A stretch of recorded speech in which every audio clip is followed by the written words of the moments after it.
Hello YouTube, it's Rob from Maxwells Grass Cutting Services based in the northeast of England. I hope everybody's well and having a really good day. We are now into the winter season. The lawnmower's tucked away in the garage. It'll come out between now and the end of the season during a few rough tidies, garden tidies. But on the whole, it's done its work for the season.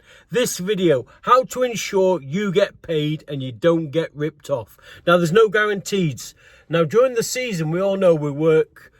You have to forgive me, I've got a bit of a cold, bit of a bad throat, feeling sorry for myself, but we have to sort of, bite down on my gum shield and keep going, don't we? But this time of year, we take on one-off work. I do and Ian does, and a lot of it's historical from, annual customers, but we do get one-off work, and we've done a big job today, and it's a brand new customer. Now, I'm always nervous about getting paid, but Ian priced this job up. He spoke to the client, and he said, Rob, they're as good as can get. It was a house that a relative lived there for a long time. They passed away. They haven't done a lot with the house, and after a few years now, they've decided to sell the property. And they just asked us to trim the hedge and tidy the front garden, and it's been a bit of a mess. And I was a bit worried that it's a new client, we've never worked for them. And I always say to Ian, and I do it myself, Ian, take photographs before we start the job and take photographs after the job. There's loads of reasons for that. One, I forget how bad it was, so you can see what a good job you've done. Two, the customer might think, oh, it wasn't that bad. If you just send after photos, but if you send before and after photographs, it's so impactful. Then you can use them on your social media, and it shows what a good job you've done. Now I'm going to show you some photographs what we've done today, the before ones. So these are the before photographs.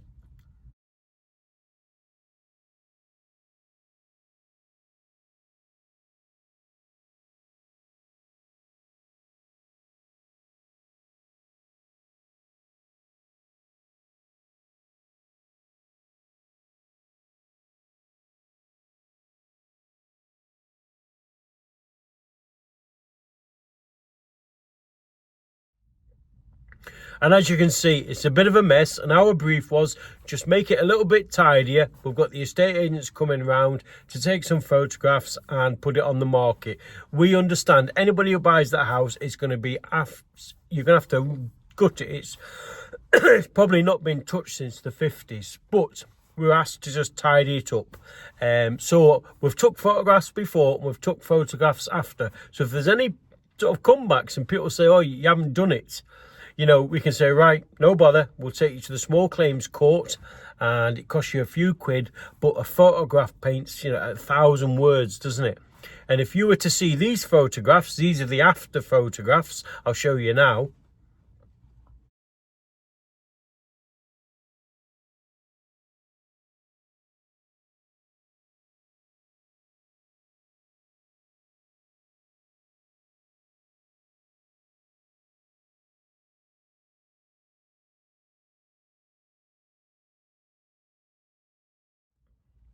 As you can see, it's so impactful.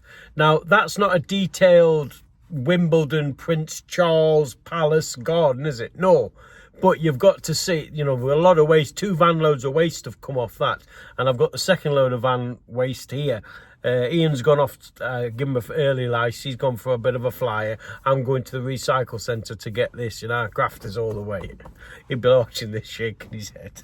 But, excuse me, yeah, so the before and after photographs, because it stops you getting bumped, right? There's no worth. We were here first light this morning, grafting my socks off. It's about to sort of turn. It goes dark very, very quickly, doesn't it?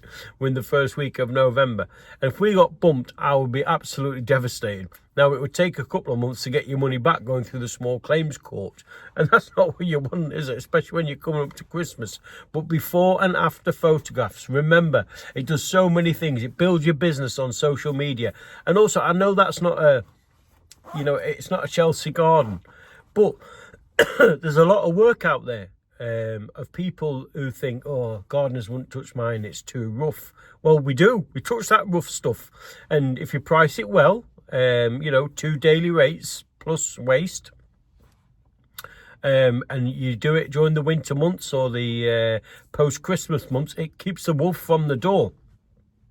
But I always get nervous when I'm working for new customers. So before and after photographs, and then always message them via WhatsApp. Tell them this is what I'm going to do. This is what the payment structure is. Are you happy with this? Please respond if this meets your needs.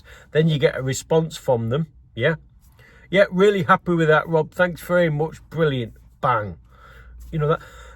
It's not a legally forming contract, but I tell you what, if you went to a small claims court and stood up and said, look, I did this, they said this and said this, and then they've said they won't pay me. So unfair. I'm a self-employed person trying to make a living and they bumped us. I think you've got a good chance of winning your case, haven't you?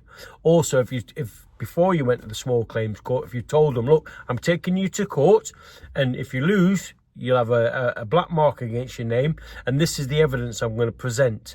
This is our messages that we conversation. You agreed to it. This is the before photographs, and this is the after photographs. I look forward to seeing you in court. There's not a judge in the land who's not going to say I did a good job. And I tell you what, it takes a horrible, nasty person then not to pay you and say take me to court, doesn't it? So just giving yourself a little bit of insurance, that's all. Especially when they're a new customer. If it's a fortnightly grass mow, no, I don't do that. I just do it, and if you get bumped once, you don't go back, do you? The lawn treatments, you know, I do a lot of quotes from photographs, and then I go, and sometimes I don't meet the client because you're getting that many jobs, you can't. It's not cost effective to visit every customer. And if you get bumped, you lose one treatment. Yes, it's so annoying, but it's not gonna break the bank, is it? Touch wood. Anyway, that's it for today. I hope everybody's well. I hope everybody's having a good time. I hope everybody's sort of I know I had loads of messages from last week's video, and people down south are still mowing. They're saying that the weather is still dry. Do you know what? It's 15 degrees in the northeast today, and it's dry, it's lovely, and the green gold is growing, but the ground is a little bit too wet. So unless my customers, at the end of the season, I say, look, that's the last cut. But if you find you need another cut, give me a call. Most don't, but if they do, I'll go back.